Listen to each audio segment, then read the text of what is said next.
Assalamualaikum warahmatullahi wabarakatuh. Yang terhormat dosen koordinator dosen pada mata kuliah ini yaitu Irfan SKEP Nes MKEP, dan dosen pembimbing saya Aco Mursyid SKEP Nes MKEP, dan seluruh dosen pengampu pada mata kuliah metodologi penelitian. Perkenalkan, nama saya Hasri dengan NIM B022302. Di sini saya akan memaparkan atau menjelaskan proposal penelitian saya yang berjudul Hubungan Aktivitas Fisik dengan Penyakit Reumatoid Arthritis pada Lansia. Bab 1, pendahuluan. Latar belakang. Lansia adalah kelompok usia manusia yang sedang memasuki tahap akhir dari siklus hidupnya. Orang lanjut usia mengalami proses yang disebut proses menua atau aging process. Dampak dari bertambahnya usia adalah muncul berbagai penyakit kronis, gangguan fungsi organ, termasuk gangguan pada sistem muskuloskeletal. Gangguan muskuloskeletal merupakan faktor penyebab penyakit kronis dan kemunduran sistem motorik pada lansia, seperti reumatoid arthritis.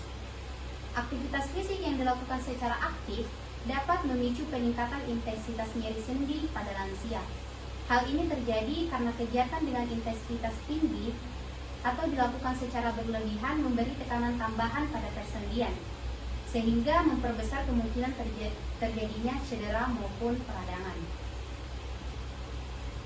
Adapun rumusan masalah pada penelitian ini adalah apakah terdapat hubungan aktivitas fisik dengan kejadian reumatoid arthritis pada lansia.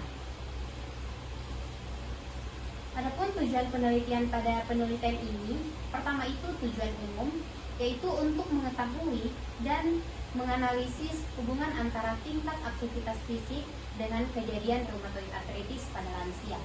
Adapun tujuan khususnya itu ada dua. Pertama, menganalisis hubungan antara tingkat aktivitas fisik dengan kejadian reumatoid arthritis pada lansia, dan yang kedua, mendeskripsikan kejadian atau tingkat keparahan reumatoid arthritis pada lansia. Adapun manfaat penelitian, pertama bagi penulis. Penelitian ini memberikan wawasan baru bagi penulis tentang pentingnya aktivitas fisik yang tepat untuk menjaga kesehatan sendi pada lansia. Dan adapun bagi lansia, memberikan informasi mengenai pentingnya memilih dan mengatur aktivitas fisik yang sesuai agar dapat mengurangi resiko memburuknya gejala reumatoid arthritis.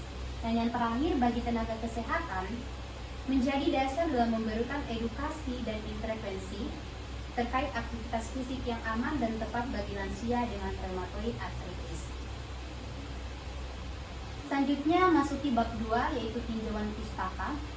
Pada kerangka teori saya menjelaskan lansia, yang dimana lansia itu usia di atas 60 tahun, dan pada kerangka teori saya menjelaskan patofisiologi reumatoid arthritis, yaitu peradangan autoimun yang merusak jaringan sinovial, membentuk panus yang menghancurkan tulang rawan dan tulang.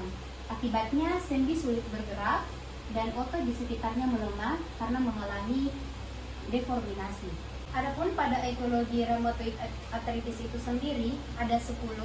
Pertama, faktor genetik, usia, jenis kelamin, infeksi, KSP, faktor lingkungan, obesitas, merokok, konsumsi kopi berlebihan, dan penggunaan obat silisilat. Dan pada manifestasi RA itu sendiri, yaitu pertama nyeri ketika beraktivitas, kedua kekakuan sendi, ketiga pembengkakan pada tulang, keempat sendi mengalami pembengkakan. Selanjutnya pada tingkat aktivitas dibagi menjadi 3, yaitu aktivitas ringan, aktivitas sedang, dan aktivitas berat. Selanjutnya, saya menjelaskan pada manfaat aktivitas fisik pada lansia dengan penyakit RA, yaitu ada 6. Pertama, mengurangi kekakuan sendi. Kedua, meningkatkan kekuatan otot sekitar sendi. Ketiga, mengurangi nyeri dan peradangan ringan. Keempat, meningkatkan ROM. Kelima, meningkatkan keseimbangan dan mencegah resiko jatuh. Dan yang terakhir, mengurangi resiko kekambuhan ringan. Dan yang terakhir itu resiko aktivitas fisik yang tidak tepat pada penderita RA. Dibagi menjadi 4. Pertama, meningkatkan peradangan dan kekambuhan. Kedua, kerusakan sendi semakin cepat. Ketiga, resiko cedera muskuloskeletal. Dan terakhir, peningkatan nyeri dan penurunan mobilitas. Selanjutnya, bab 3 yaitu kerangka konsep. Variabel independen saya yaitu aktivitas fisik yang mencakup definisi aktivitas fisik, tingkat aktivitas fisik, dan manfaat aktivitas fisik. Dan variabel dependen saya yaitu rheumatoid arthritis yang mencakup definisi rheumatoid arthritis, patofisiologi rheumatoid arthritis, etiologi rheumatoid arthritis, dan manifestasi rheumatoid arthritis. Hipotesisnya yaitu pada H0 tidak ada hubungan aktivitas fisik dengan penyakit rheumatoid arthritis pada lansia, dan pada HA ada hubungan antara aktivitas fisik dengan penyakit rheumatoid arthritis pada lansia. Bab 4, metodologi penelitian. Desain pada penelitian ini yaitu digunakan dalam penelitian ini adalah deskriptif, korelasi dengan pendekatan cross-seksional dengan jenis kuantitatif. Tempat dan waktu penelitian ini dilakukan di wilayah kerja Puskesmas Mambi pada bulan Januari 2025. Populasi dan sampel. Populasi pada penelitian ini adalah seluruh lansia yang menderita penyakit rheumatoid arthritis yang terdaftar di wilayah kerja Puskesmas Mambi 2025. Sampelnya yaitu sampel yang dibutuhkan pada penelitian ini adalah 50 responden, dan teknik sampling yang digunakan adalah non-probability sampling yaitu dengan purposive sampling, di mana teknik penentuan sampel berdasarkan kriteria dan apabila dipandang orang yang bersangkutan telah memenuhi kriteria inklusif.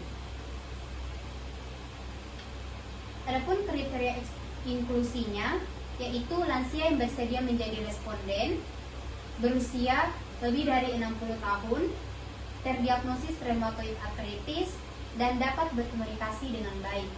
Adapun kriteria eksklusinya yaitu responden yang tidak dapat berkomunikasi dengan baik, responden dengan penyakit penyerta lain yang berat, misalnya stroke berat, kanker atau gagal jantung, dan pasien yang tidak mengikuti sampai selesai. Selanjutnya, definisi operasional. Pada variabel independen yaitu aktivitas fisik, definisi operasionalnya yaitu gerakan tubuh lansia yang membutuhkan energi. Alat ukur yang digunakan adalah kuesioner, skala ukur ordinal, skornya itu berat dan ringan. Selanjutnya pada variabel independen yaitu rheumatoid arthritis, definisi operasionalnya yaitu tingkat keparahan peradangan sendi, kekakuan, dan pembengkakan pada lansia. Alat ukurnya yaitu kuesioner DAS28, skala ukur itu ordinal, skornya yaitu rendah, sedang, dan tinggi. Adapun teknik pengumpulan data pada penelitian ini adalah penelitian ini dilakukan melalui data primer dan data sekunder. Data primer diperoleh langsung dari responden lansia dengan menggunakan kuesioner. Aktivitas fisik diukur menggunakan kuesioner sementara, dan data mengenai tingkat keparahan rheumatoid arthritis dikumpulkan menggunakan instrumen DAS28 yang meliputi penilaian jumlah sendi nyeri, jumlah sendi bengkak, penilaian nyeri, serta indikator inflamasi bila tersedia. Selain itu, penelitian ini juga memanfaatkan data sekunder yang diperoleh dari dokumentasi seperti rekam medis dan data kesehatan lansia di Puskesmas Mambi. Baik, sekian pemaparan dari proposal penelitian saya. Saya mohon maaf jika ada kesalahan dan terima kasih banyak atas perhatiannya. Assalamualaikum warahmatullahi wabarakatuh.